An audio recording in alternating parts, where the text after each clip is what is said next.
Assalamualaikum warahmatullahi wabarakatuh. Perkenalkan, nama saya Ahmad Fadilah dari SMK Negeri 2 Banjarmasin. Di sini saya ingin menjelaskan informasi tentang komunikasi. Pengertian komunikasi. Komunikasi adalah suatu proses ketika seorang atau beberapa orang kelompok, organisasi, dan masyarakat menciptakan dan menggunakan informasi agar terhubung dengan lingkungan dan orang lain. Pada umumnya, komunikasi dilakukan secara lisan atau verbal yang dapat dimengerti oleh kedua belah pihak. Nah, komponen utama dalam komunikasi. 1. Komunikator, sender, pihak yang mengirimkan pesan pada orang lain. 2. Komunikator, receiver, pihak yang menerima pesan dari orang lain. Ketiga, pesan message, isi atau maksud yang akan disampaikan satu pihak ke pihak lain. Keempat, media alat penghubung atau sarana dalam menyampaikan pesan dalam komunikasi. Kelima, umpan balik, feedback, tanggapan dari penerima pesan atas pesan yang disampaikan.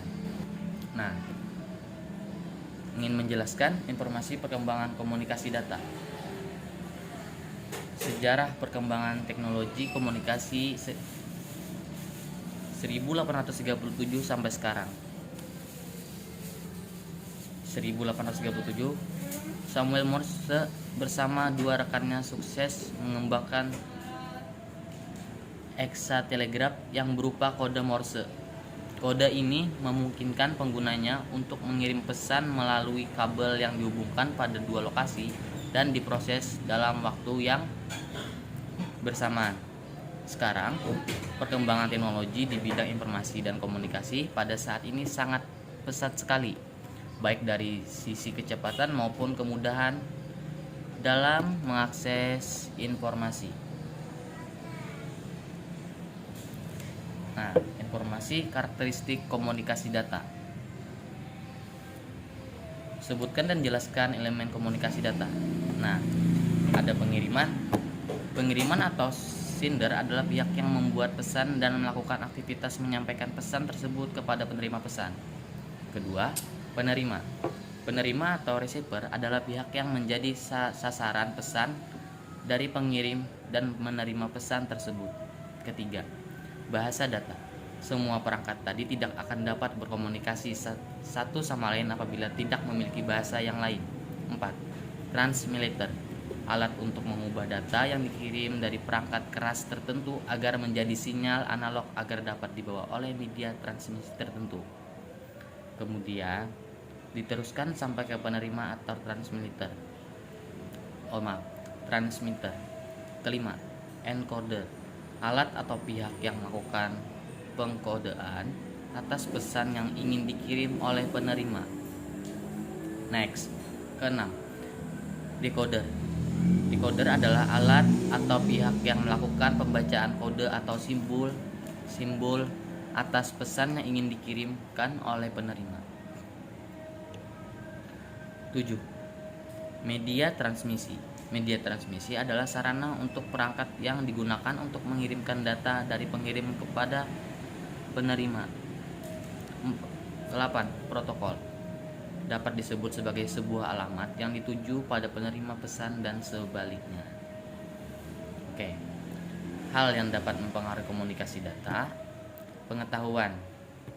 Seorang komunikator yang memiliki tingkat pengetahuan tinggi, ia akan lebih mudah memiliki kata-kata untuk menyampaikan informasi baik verbal maupun non-verbal kepada komunikan. 4. Perkembangan. Pertumbuhan manusia dan keterampilan menguasai bahasa. Ketiga, persepsi adalah suatu cara seorang dalam menggambar atau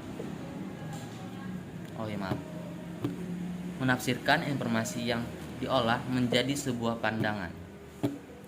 Keempat, peran dan hubungan memiliki pengaruh dari proses komunikan tergantung dari materi atau permasalahan yang ingin dibicarakan, termasuk cara menyampaikan informasi atau teknik komunikasi. Kelima, lingkungan memiliki pengaruh dalam komunikasi. Keenam, emosi adalah reaksi seorang dalam menghadapi suatu kejadian tertentu.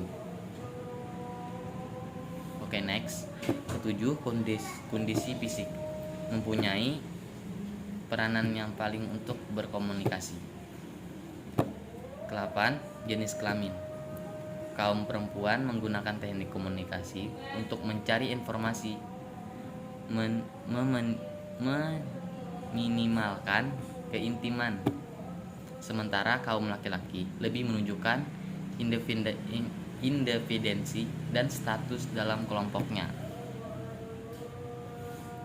Oke, apa yang dimaksud sinyal digital dan sinyal analog? Sinyal digital adalah merupakan sinyal data dalam bentuk pulsa yang dapat mengalami perubahan yang tiba-tiba dan mempunyai besaran 0 dan 1. Sinyal analog adalah data dalam bentuk gelombang yang kontinu yang membawa informasi dengan mengubah karakteristik gelombang. Oke, informasi model transmisi data. Apa yang dimaksud simplex, half-duplex, dan full-duplex? Oke, simplex adalah salah satu bentuk komunikasi antara dua belah pihak, di mana sinyal dikirim secara satu arah. Half-duplex merupakan sebuah mode transmisikan atau diterima secara dua arah tapi tidak dapat secara bersama-sama. Full-duplex. Dalam komunikasi full-duplex, dua pihak yang saling berkomunikasi akan mengirimkan informasi dalam waktu yang sama dan umumnya membutuhkan dua jalur komunikasi. Oke, apa yang dimaksud transmisi serial dan transmisi paralel? Transmisi serial adalah mengambil sederet bit data transmisi satu melewati saluran yang sama. Transmisi paralel adalah transmisi data di mana dalam satu satuan waktu beberapa bit, umumnya 8 bit, dapat disalurkan secara bersama. Apa yang dimaksud dengan teknik pengiriman baseband dan teknik pengiriman broadband? Baseband adalah format transmisi yang menggunakan sinyal digital dan menggunakan media transmisi sebagai perangkat saluran tunggal. Broadband adalah format transmisi di mana sinyal dimodulasi sebagai gelombang analog radio frekuensi yang menggunakan rentang frekuensi yang berbeda. Oke, informasi perkembangan generasi jaringan sekuler. Cari semua informasi tentang jaringan sekuler 1G. Nah, jaringan 1G mengacu pada generasi pertama dari teknologi seluler nirkabel, telekomunikasi seluler. 1G pada umumnya adalah teknologi analog dan ponsel yang memiliki daya tahan baterai yang terbatas dan kualitas suara tanpa keamanan yang besar, dan kadang-kadang akan mengalami panggilan yang terputus. Dropped calls. Oke. B. Cara semua tentang informasi tentang jaringan seluler 2G. Jaringan 2G adalah implementasi digital pertama dari komunikasi suara nirkabel. 2G juga menerapkan konsep CDMA dan GSM. Dalam konsep CDMA dan GSM itu kecepatan maksimal dari jaringan 2G bisa mencapai 50 kbps atau 1 mbps.